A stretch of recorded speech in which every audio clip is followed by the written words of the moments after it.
ಇಂದು Ukraine ಭೂಮಿಯ ಮೇಲೆ ಒಂದು ಶಾಂತಿಯ ಸಂದೇಶ ಸ್ಪಷ್ಟವಾಗಿ ಕೇಳಿಸುತ್ತಿದೆ. ಇದು ಸಾಮಾನ್ಯವಾದ ಮಾತು ಮಾತ್ರವಲ್ಲ, ಯುದ್ಧದಿಂದ ಸಾಕಷ್ಟು ಬೇಸತ್ತು ಹೋದ ಪ್ರಪಂಚಕ್ಕೆ ಬಂದಿರುವ ಒಂದು ಗಟ್ಟಿ ಎಚ್ಚರಿಕೆಯಂತಿದೆ. ಏಕೆಂದರೆ ಚರಿತ್ರೆ ಎಷ್ಟು ಬಾರಿ ಹೇಳಿದರೂ ಒಂದು ಸತ್ಯ ಎಂದಿಗೂ ಬದಲಾಗುವುದಿಲ್ಲ. ಯಾವ ಸಮಸ್ಯೆಗಾದರೂ ನಿಜವಾದ ಪರಿಹಾರ ಯುದ್ಧಭೂಮಿಯಲ್ಲಿ ಎಂದಿಗೂ ಸಿಗುವುದಿಲ್ಲ. ಬಂದೂಕುಗಳ ಗುಡುಗುಡುತನದಲ್ಲಿ ಬಹುಶಃ ಗೆಲುವಿರಬಹುದು, ಆದರೆ ನಿಜವಾದ ಶಾಂತಿ ಅಲ್ಲಿ ಎಂದಿಗೂ ಇರುವುದಿಲ್ಲ. ರಷ್ಯಾ ಮತ್ತು ಉಕ್ರೇನ್ ನಡುವೆ ನಡೆಯುತ್ತಿರುವ ಈ ಯುದ್ಧ ಈಗ ಅದೇ ಸತ್ಯವನ್ನು ಪ್ರಪಂಚಕ್ಕೆ ಮತ್ತೊಮ್ಮೆ ಸ್ಪಷ್ಟವಾಗಿ ಸಾಬೀತುಪಡಿಸುತ್ತಿದೆ. ಈ ಯುದ್ಧವನ್ನು ನಿಲ್ಲಿಸಲು ಅಮೆರಿಕ ಮಾಡಿದ ಎಲ್ಲಾ ಪ್ರಯತ್ನಗಳು ಸಂಪೂರ್ಣವಾಗಿ ವಿಫಲವಾಗಿವೆ. ಅವರು ಒಪ್ಪಂದಗಳನ್ನು ಮಾಡುವುದು, ಬೆದರಿಸುವುದು, ನಿರ್ಬಂಧಗಳನ್ನು ಹೇರುವುದು ಮತ್ತು ಡಾಲರ್ಗಳನ್ನು ಖರ್ಚು ಮಾಡುವುದು ಮುಂತಾದ ಎಲ್ಲಾ ರೀತಿಯ ಮಾರ್ಗಗಳನ್ನು ಪ್ರಯೋಗಿಸಿದರು. ಆದರೆ ರಷ್ಯಾ ಅಧ್ಯಕ್ಷ ಪುತಿನ್ ಒಂದೇ ಮಾತಿನಲ್ಲಿ ಎಲ್ಲವನ್ನೂ ತಿರಸ್ಕರಿಸಿಬಿಟ್ಟರು. ಆ ಒಂದು ತಿರಸ್ಕಾರ ವಾಷಿಂಗ್ಟನ್ನಲ್ಲಿ ಗಲಿಬಿಲಿಯನ್ನು ಸೃಷ್ಟಿಸಿತು. ಪಶ್ಚಿಮ ದೇಶಗಳು ಬಹಿರಂಗವಾಗಿ ಹೇಳದಿದ್ದರೂ ಒಳಗೊಳಗೆ ತಮ್ಮ ಸೋಲನ್ನು ಒಪ್ಪಿಕೊಂಡಿವೆ. ಪ್ರಪಂಚ ನಾಯಕತ್ವ ತಮ್ಮ ಕೈಯಿಂದ ಜಾರಿ ಹೋಗುತ್ತಿರುವ ವಿಷಯ ಈಗ ಎಲ್ಲರಿಗೂ ಸ್ಪಷ್ಟವಾಗಿ ಅರ್ಥವಾಗುತ್ತಿದೆ. ಅಂತಹ ಸಮಯದಲ್ಲಿ ಪ್ರಪಂಚವೆಲ್ಲ ಒಮ್ಮೆಗೆ ತನ್ನ ದೃಷ್ಟಿಯನ್ನು ಒಂದು ದಿಕ್ಕಿನತ್ತ ತಿರುಗಿಸಿತು. ಅದೇ ನ್ಯೂಡೆಲ್ಲಿ ಕಡೆಗೆ. ಉಕ್ರೇನ್ ಈಗ ಸಂಪೂರ್ಣ ಆಶೆಯೊಂದಿಗೆ ಭಾರತವನ್ನು ನೋಡುತ್ತಿದೆ. ರಷ್ಯಾ ಬಾಂಬುಗಳು ಈ ಯುದ್ಧವನ್ನು ನಿಲ್ಲಿಸಲು ಸಾಧ್ಯವಾಗಲಿಲ್ಲ. ಅಮೆರಿಕ ಡಾಲರ್ಗಳು ಕೂಡ ಶಾಂತಿಯನ್ನು ಖರೀದಿಸಲು ಸಾಧ್ಯವಾಗಲಿಲ್ಲ. ಆದರೆ ಈಗ ಭಾರತದ ಪ್ರಧಾನಿ ಮೋದಿ ದೌತ್ಯ ಆ ಮಂಜಿನಂತಹ ಗಟ್ಟಿತನವನ್ನು ಕಡಗಿಸಲು ಹೊರಟಿದೆ. ಇದು ಸೈನಿಕ ಹಸ್ತಕ್ಷೇಪ ಏನೂ ಅಲ್ಲ, ಇದು ಒಂದು ವ್ಯೂಹಾತ್ಮಕ ಮತ್ತು ಚಿಂತನಾಶೀಲ ಪ್ರವೇಶ. ಭಾರತ ಈ ಯುದ್ಧ ಸಮೀಕರಣಗಳಲ್ಲಿ ಗಟ್ಟಿಯಾಗಿ ಕಾಲಿಟ್ಟಿದೆ. ಇದು ಬಂದೂಕುಗಳೊಂದಿಗಲ್ಲ, ಕೇವಲ ಮಾತುಗಳೊಂದಿಗೆ ಮಾತ್ರ. ಈ ಪ್ರಭಾವ ಚೀನಾ ಮತ್ತು ಪಾಕಿಸ್ತಾನಕ್ಕೆ ಗಟ್ಟಿಯಾಗಿ ತಗುಲಿದೆ. ಏಕೆಂದರೆ 2026ರ ಹೊತ್ತಿಗೆ ಪ್ರಪಂಚ ಶಕ್ತಿ ಕೇಂದ್ರ ನಿಧಾನವಾಗಿ ಆದರೆ ಸ್ಪಷ್ಟವಾಗಿ ಬದಲಾಗಿದೆ. ಮೂರನೇ ಪ್ರಪಂಚ ಯುದ್ಧದ ಭಯಗಳು ಕೇಳಿಸುತ್ತಿರುವ ಈ ಸಮಯದಲ್ಲಿ ಭಾರತ ಪ್ರಪಂಚಕ್ಕೆ ಕೊನೆಯ ಆಶಾಕಿರಣವಾಗಿ ಬದಲಾಗಿದೆ. ಒಂದು ಕಾಲದಲ್ಲಿ ಅಮೆರಿಕ ಒಂದು ಗುಡುಗಿನೊಂದಿಗೆ ಸರ್ಕಾರಗಳು ಕುಸಿದು ಹೋಗುತ್ತಿದ್ದವು. ಆ ಕಾಲದಲ್ಲಿ ಅಮೆರಿಕ ಮಾತೇ ಕಾನೂನಿನಂತಿತ್ತು. ಆದರೆ ಈಗ ಸ್ಥಿತಿ ಸಂಪೂರ್ಣವಾಗಿ ಬದಲಾಗಿದೆ. ಅಮೆರಿಕ ಅಧ್ಯಕ್ಷ ಟ್ರಂಪ್ ಮಾಡಿದ ಅತಿದೊಡ್ಡ ರಾಜಕೀಯ ಎತ್ತುಗಡ ಸಂಪೂರ್ಣವಾಗಿ ತಿರುಗುಬಿದ್ದಿದೆ. ಚುನಾವಣಾ ಪ್ರಚಾರದಲ್ಲಿ ನನ್ನನ್ನು ಅಧ್ಯಕ್ಷನನ್ನಾಗಿ ಮಾಡಿ 24 ಗಂಟೆಗಳಲ್ಲಿ ಯುದ್ಧವನ್ನು ನಿಲ್ಲಿಸುತ್ತೇನೆ ಎಂದು ಹೇಳಿದ ಮಾತುಗಳು ಇಂದು ಪ್ರಪಂಚಾದ್ಯಂತ ಒಂದು ಹಾಸ್ಯಾಸ್ಪದ ನೆನಪಾಗಿ ಬದಲಾಗಿವೆ. ವೈಟ್ ಹೌಸ್ನಲ್ಲಿ ಕುಳಿತ ನಂತರ ಟ್ರಂಪ್ ಹಳೆಯ ವಿಧಾನಗಳನ್ನೇ ಮತ್ತೆ ಪ್ರಯೋಗಿಸಿದರು. ಒಂದು ಸಲ ನಿರ್ಬಂಧಗಳನ್ನು ಹೇರುತ್ತೇನೆ ಎಂದರು, ಮತ್ತೊಂದು ಸಲ ತೈಲ ಬೆಲೆಗಳೊಂದಿಗೆ ಆಟವಾಡಿದರು. ಆದರೆ ಅವರು ಒಂದು ಮುಖ್ಯ ವಿಷಯವನ್ನು ಮರೆತರು. ಇದು 1990ರ ದಶಕದ ರಷ್ಯಾ ಅಲ್ಲ, ಇದು ಯುದ್ಧವನ್ನು ತಡೆದುಕೊಳ್ಳುವಂತೆ ತನ್ನ ಆರ್ಥಿಕ ವ್ಯವಸ್ಥೆಯನ್ನು ಬದಲಾಯಿಸಿಕೊಂಡ 21ನೇ ಶತಮಾನದ ರಷ್ಯಾ. ಪುತಿನ್ ಟ್ರಂಪ್ ಷರತ್ತುಗಳನ್ನು ತಿರಸ್ಕರಿಸುವುದು ಮಾತ್ರವಲ್ಲ, ಯುದ್ಧದ ತೀವ್ರತೆಯನ್ನು ಇನ್ನಷ್ಟು ಹೆಚ್ಚಿಸಿಬಿಟ್ಟರು. ಇದರ ಪ್ರಭಾವ ಯುರೋಪ್ ಇಡೀ ಮೇಲೆ ಸ್ಪಷ್ಟವಾಗಿ ಕಾಣುತ್ತಿದೆ. ನಾಟೋ ಸದಸ್ಯ ದೇಶಗಳು ಸಂಪೂರ್ಣ ಗೊಂದಲದಲ್ಲಿವೆ. ಜರ್ಮನಿ ಮತ್ತು ಫ್ರಾನ್ಸ್ ಮುಂತಾದ ದೇಶಗಳ ಬಳಿ ಇನ್ನೂ ಹೊಸ ಯೋಜನೆಗಳು ಏನೂ ಇಲ್ಲ. ಅವರ ಖಜಾನೆಗಳು ಖಾಲಿಯಾಗುತ್ತಿವೆ, ಆಯುಧಗಳ ಸಂಗ್ರಹಗಳು ಕಡಿಮೆಯಾಗುತ್ತಿವೆ. ಆದರೆ ಯುದ್ಧ ಮಾತ್ರ ನಿಲ್ಲುತ್ತಿಲ್ಲ. ಎಲ್ಲಾ ಮಾರ್ಗಗಳು ಮುಚ್ಚಿಕೊಂಡಾಗ ಪ್ರಪಂಚ ನಕ್ಷೆಯ ಮೇಲೆ ಒಂದು ದೇಶದ ಮೇಲೆ ದೃಷ್ಟಿ ನಿಲ್ಲಿತು. ಅದು ಕಡಿಮೆ ಶಬ್ದ ಮಾಡುತ್ತದೆ, ಆದರೆ ಅದರ ಕೆಲಸಗಳು ಮಾತನಾಡುತ್ತವೆ. ಅದೇ ಭಾರತ. ಈಗ ಸಹಜವಾಗಿ ಬರುವ ಪ್ರಶ್ನೆ ಏನೆಂದರೆ, ಏಕೆ ಭಾರತ ಮಾತ್ರ? ಚೀನಾ ಏಕಲ್ಲ, ಬ್ರೆಜಿಲ್ ಏಕಲ್ಲ? ಇದಕ್ಕೆ ಉತ್ತರ ತಿಳಿಯಬೇಕೆಂದರೆ ನಾವು 2024 ಸಂವತ್ಸರಕ್ಕೆ ಹಿಂದಕ್ಕೆ ಹೋಗಬೇಕು. ಜುಲೈ ತಿಂಗಳಲ್ಲಿ ಭಾರತದ ಪ್ರಧಾನಿ ಮೋದಿ ಮಾಸ್ಕೋಗೆ ಹೋದಾಗ ಪಶ್ಚಿಮ ಮಾಧ್ಯಮಗಳು ಟೀಕೆಗಳ ಮಳೆಯನ್ನು ಸುರಿಸಿದವು. ಭಾರತ ರಷ್ಯಾ ಪಕ್ಷಪಟ್ಟಿದೆ ಎಂದು ಪ್ರಚಾರ ಮಾಡಿದರು. ಆದರೆ ವಾಸ್ತವ ಮಾತ್ರ ಅದಕ್ಕೆ ಸಂಪೂರ್ಣವಾಗಿ ಭಿನ್ನವಾಗಿದೆ. ಮೋದಿ ಪುತಿನ್ ಕಣ್ಣುಗಳಲ್ಲಿ ನೇರವಾಗಿ ನೋಡಿ ಹೇಳಿದ ಮಾತುಗಳು ಚರಿತ್ರೆಯಲ್ಲಿ ಎಂದಿಗೂ ನಿಲ್ಲುತ್ತವೆ. ಈ ಯುಗ ಯುದ್ಧದ್ದಲ್ಲ, ಇದು ಎಚ್ಚರಿಕೆಯಲ್ಲ, ಉಪದೇಶವೂ ಅಲ್ಲ. ಇದು ಒಬ್ಬ ಸ್ನೇಹಿತ ಹೇಳಿದ ನಿಜವಾದ ಮಾತು. ಪುತಿನ್ ಕೋಪಗೊಳ್ಳಲಿಲ್ಲ, ಏಕೆಂದರೆ ಭಾರತ ಅಲ್ಲಿ ಗೂಢಚಾರನಂತೆ ಹೋಗಿರಲಿಲ್ಲ, ಯಾವುದೇ ಮರೆಮಾಚಿದ ಅಜೆಂಡಾದೊಂದಿಗೂ ಬಂದಿರಲಿಲ್ಲ. ಆ ನಂತರ ಮೋದಿ ನೇರವಾಗಿ ಕೀವ್ಗೆ ಹೋದರು. ಉಕ್ರೇನ್ ಭೂಮಿಯ ಮೇಲೆ ನಿಂತು ಉಕ್ರೇನ್ ಅಧ್ಯಕ್ಷ ಜೆಲೆನ್ಸ್ಕಿ ಭುಜದ ಮೇಲೆ ಕೈಯಿಟ್ಟು ಪ್ರಪಂಚಕ್ಕೆ ಒಂದು ಸ್ಪಷ್ಟ ಸಂದೇಶ ನೀಡಿದರು. ಭಾರತ ತಟಸ್ಥವಾಗಿಲ್ಲ, ಶಾಂತಿಯ ಪಕ್ಷದಲ್ಲಿದೆ. ಈ ಒಂದು ವಾಕ್ಯ ಪ್ರಪಂಚ ಕಥೆಯನ್ನು ಸಂಪೂರ್ಣವಾಗಿ ಬದಲಿಸಿಬಿಟ್ಟಿತು. ತಟಸ್ಥತೆ ಎಂದರೆ ಜವಾಬ್ದಾರಿಯಿಂದ ತಪ್ಪಿಸಿಕೊಳ್ಳುವುದು ಮಾತ್ರ. ಆದರೆ ಶಾಂತಿಯ ಪಕ್ಷದಲ್ಲಿರುವುದು ಎಂದರೆ ಸಕ್ರಿಯ ಪಾತ್ರ ವಹಿಸುವುದು.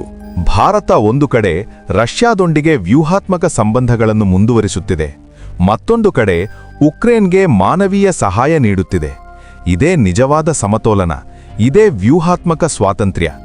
ಈ ನಂಬಿಕೆ ಒಂದು ದಿನದಲ್ಲಿ ರೂಪುಗೊಂಡದ್ದಲ್ಲ, ಇದು ದಶಕಗಳ ನಿಷ್ಠಾವಂತ ದೌತ್ಯದ ಫಲಿತಾಂಶ. ಅದಕ್ಕೆ ಇಂದು ಪುತಿನ್ ಫೋನ್ ಎತ್ತುವುದು ಮೋದಿಯದ್ದೇ. ಅದೇ ಸಮಯದಲ್ಲಿ ಝೆಲೆನ್ಸ್ಕಿ ತನ್ನ ಮಾತನ್ನು ತೀರ್ಪಿಲ್ಲದೆ ಕೇಳುವ ವ್ಯಕ್ತಿಯಾಟಿ ಮೋದಿಯನ್ನೇ ನೋಡುತ್ತಿದ್ದಾರೆ. ಈಗ ಅಸಲಿ ತಿರುವು ಇಲ್ಲಿದೆ. ಝೆಲೆನ್ಸ್ಕಿ ಭಾರತಕ್ಕೆ ಬರುವುದು ಕೇವಲ ಒಂದು ಅಧಿಕೃತ ಪರ್ಯಟನೆ ಮಾತ್ರವಲ್ಲ, ಅದು ಒಂದು ಅಗತ್ಯ, ಒಂದು ಭಯ ಕೂಡ. ರಷ್ಯಾ ಒಂದು ದೊಡ್ಡ ದಾಳಿಗೆ ಸಿದ್ಧವಾಗುತ್ತಿದೆ. ಚಳಿಗಾಲವನ್ನು ಬಳಸಿಕೊಂಡು ಉಕ್ರೇನ್ ಶಕ್ತಿ ವ್ಯವಸ್ಥೆಯನ್ನು ಸಂಪೂರ್ಣವಾಗಿ ನಾಶ ಮಾಡಬೇಕೆಂಬ ಯೋಜನೆಯಿದೆ ಎಂದು ಗೂಢಚಾರ ಮಾಹಿತಿ ಹೇಳುತ್ತಿದೆ.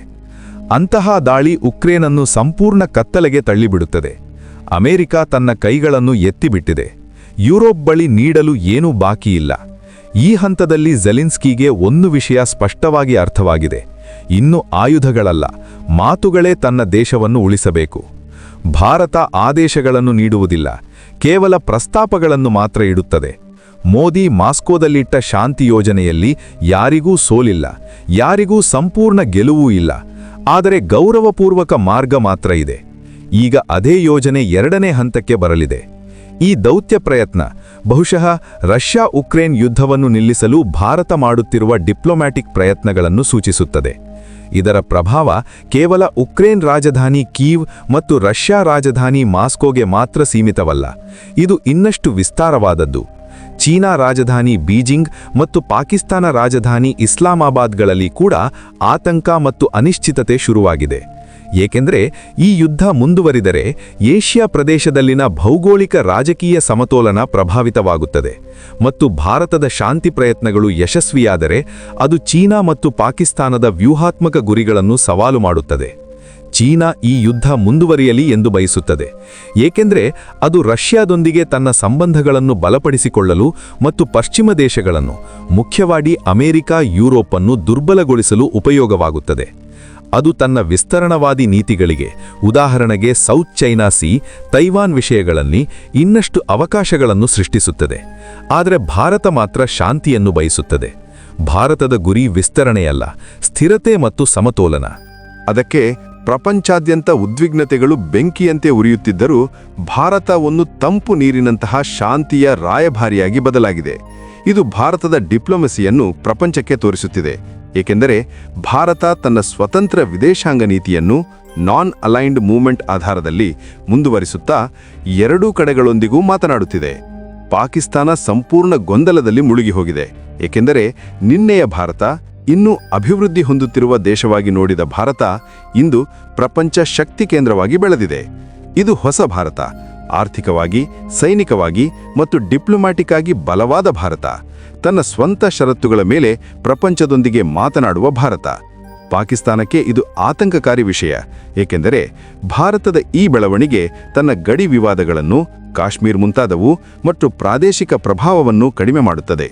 ಪಾಕಿಸ್ತಾನ ಚೀನಾದೊಂದಿಗೆ ಹತ್ತಿರದ ಸಂಬಂಧಗಳನ್ನು ಹೊಂದಿರುವುದರಿಂದ ಭಾರತದ ಶಾಂತಿ ಪ್ರಯತ್ನಗಳು ಯಶಸ್ವಿಯಾದರೆ ಅದು ಪಾಕಿಸ್ತಾನದ ವ್ಯೂಹಗಳನ್ನು ಕೂಡ ಪ್ರಭಾವಿಸುತ್ತದೆ. ಈ ಯುದ್ಧ ನಿಂತರೆ ತೈಲ ಬೆಲೆಗಳು ಕಡಿಮೆಯಾಗುತ್ತವೆ, ಏಕೆಂದರೆ ರಷ್ಯಾ ಪ್ರಪಂಚದ ಪ್ರಮುಖ ತೈಲ ಉತ್ಪಾದನಾ ದೇಶಗಳಲ್ಲಿ ಒಂದು ಮತ್ತು ಯುದ್ಧದಿಂದ ಸಂಕಷ್ಟ ಉಂಟಾಗಿ ಬೆಲೆಗಳು ಏರಿವೆ. ಶಾಂತಿ ಬಂದ ನಂತರ ಸರಬರಾಜು ಸರಪಣಿಗಳು ಅಂದರೆ ಸಪ್ಲೈ ಚೈನ್ಸ್ ಮತ್ತೆ ಪುನರ್ನಿರ್ಮಾಣವಾಗುತ್ತವೆ. ಅಂದರೆ ಸರಕುಗಳು ಮತ್ತು ಸೇವೆಗಳು ಸುಲಭವಾಗಿ ಕಡಿಮೆ ಖರ್ಚಿನಲ್ಲಿ ಲಭ್ಯವಾಗುತ್ತವೆ. ಇದು ಪ್ರಪಂಚ ಆರ್ಥಿಕ ವ್ಯವಸ್ಥೆಗೆ ದೊಡ್ಡ ಉಪಶಮನ ನೀಡುತ್ತದೆ. ಮುಖ್ಯವಾಗಿ ಅಭಿವೃದ್ಧಿಶೀಲ ದೇಶಗಳಿಗೆ ಹಣದುಬ್ಬರ ಕಡಿಮೆಯಾಗುತ್ತದೆ ಮತ್ತು ಬೆಳವಣಿಗೆ ಹೆಚ್ಚಾಗುತ್ತದೆ. ಅದಕ್ಕಿಂತಲೂ ಮುಖ್ಯವಾಗಿ ಯುನೈಟೆಡ್ ನೇಷನ್ಸ್ ಅಂದರೆ ಯುಎನ್ನಲ್ಲಿ ಭಾರತದ ಸ್ಥಾನ, ಮುಖ್ಯವಾಗಿ ಸೆಕ್ಯೂರಿಟಿ ಕೌನ್ಸಿಲ್ನಲ್ಲಿ ಶಾಶ್ವತ ಸದಸ್ಯತ್ವ ಒಂದು ಬೇಡಿಕೆಯಲ್ಲ, ಪ್ರಪಂಚದ ಅಗತ್ಯವಾಗಿ ಬದಲಾಗುತ್ತದೆ. ಏಕೆಂದರೆ ಭಾರತದ ಶಾಂತಿ ಪ್ರಯತ್ನಗಳು ಅದರ ಗ್ಲೋಬಲ್ ಲೀಡರ್ಶಿಪ್ ಅನ್ನು ಸಾಬೀತುಪಡಿಸುತ್ತವೆ ಮತ್ತು ಯುಎನ್ನಲ್ಲಿ ಭಾರತ ಇರುವುದರಿಂದ ಪ್ರಪಂಚ ಸಮಸ್ಯೆಗಳು ಇನ್ನಷ್ಟು ಸಮತೋಲನವಾಗಿ ಪರಿಹರಿಸಲ್ಪಡುತ್ತವೆ. ಚರಿತ್ರೆ ಒಂದು ವಿಷಯವನ್ನು ತಪ್ಪದೇ ನೆನಪಿಟ್ಟುಕೊಳ್ಳುತ್ತದೆ. ಮಹಾಶಕ್ತಿಗಳು ಅಂದರೆ ಅಮೆರಿಕ, ರಷ್ಯಾ, ಚೀನಾ ಮುಂತಾದವು ಒಬ್ಬರೊಂದಿಗೆ ಒಬ್ಬರು ಗುದ್ದಾಡಿ ಪ್ರಪಂಚವನ್ನು ನಾಶನದತ್ತ ಕೊಂಡೊಯ್ಯುವ ಸಂದರ್ಭದಲ್ಲಿ ಪೂರ್ವದಿಂದ ಅಂದರೆ ಏಷ್ಯಾದಿಂದ ಒಂದು ಶಕ್ತಿ ಎದ್ದಿದೆ. ಒಂದು ಬುಲೆಟ್ ಕೂಡ ಹಾರಿಸದೆ ಪ್ರಪಂಚಕ್ಕೆ ಶಾಂತಿಯ ಮಾರ್ಗವನ್ನು ತೋರಿಸಿದೆ. ಅದು ಭಾರತ. ಇದು ಭಾರತದ ಗಾಂಧೀಯ ಸಿದ್ಧಾಂತಗಳು ಮತ್ತು ಆಧುನಿಕ ಡಿಪ್ಲೊಮಸಿಯ ಸಮ್ಮಿಳನವನ್ನು ಸೂಚಿಸುತ್ತದೆ. ಇದು ಪ್ರಪಂಚಕ್ಕೆ ಒಂದು ಹೊಸ ಮಾರ್ಗವನ್ನು ತೋರಿಸುತ್ತದೆ. ಇಂತಹ ಪ್ರಯತ್ನಗಳು ಭವಿಷ್ಯದಲ್ಲಿ ಭಾರತವನ್ನು ಪ್ರಪಂಚ ಶಾಂತಿ ನಿರ್ಮಾತನಾಗಿ ಸ್ಥಾಪಿಸುತ್ತವೆ. ಸ್ನೇಹಿತರೆ, ಇದು ಮುಗಿಯುವಿಕೆಯಲ್ಲ, ಇದು ಒಂದು ಹೊಸ ಯುಗದ ಆರಂಭ. ಪ್ರಪಂಚ ಈಗ ಒಂದೇ ಪ್ರಶ್ನೆಗೆ ಉತ್ತರಕ್ಕಾಗಿ ಕಾಯುತ್ತಿದೆ. ಈ ಯುದ್ಧಕ್ಕೆ ಮುಗಿಯುವಿಕೆ ನಿಜಕ್ಕೂ ಡೆಲ್ಲಿಯಿಂದಲೇ ಬರುತ್ತದೆಯೇ? ಉತ್ತರ ಈಗ ತುಂಬ ಹತ್ತಿರದಲ್ಲೇ ಇದೆ. ಸ್ನೇಹಿತರೆ, ಇದರ ಬಗ್ಗೆ ನಿಮ್ಮ ಅಭಿಪ್ರಾಯ ಏನೆಂದು ಕಮೆಂಟ್ಗಳಲ್ಲಿ ನಮಗೆ ತಿಳಿಸಿ. ಅದೇ ರೀತಿ ನಮ್ಮ ವಿಡಿಯೋಗಳು ನಿಮಗೆ ಇಷ್ಟವಾದರೆ ಒಂದು ಲೈಕ್ ಮಾಡಿ, ನಮ್ಮ ಚಾನಲ್ ಅನ್ನು ಸಬ್ಸ್ಕ್ರೈಬ್ ಮಾಡಿಕೊಳ್ಳಿ. ಹೀಗೆ ಮಾಡುವುದರಿಂದ ಇನ್ನಷ್ಟು ಮಾಹಿತಿಪೂರ್ಣ ವಿಡಿಯೋಗಳು ನಿಮ್ಮವರೆಗೆ ತಲುಪುತ್ತವೆ. ಜೈ ಹಿಂದ್.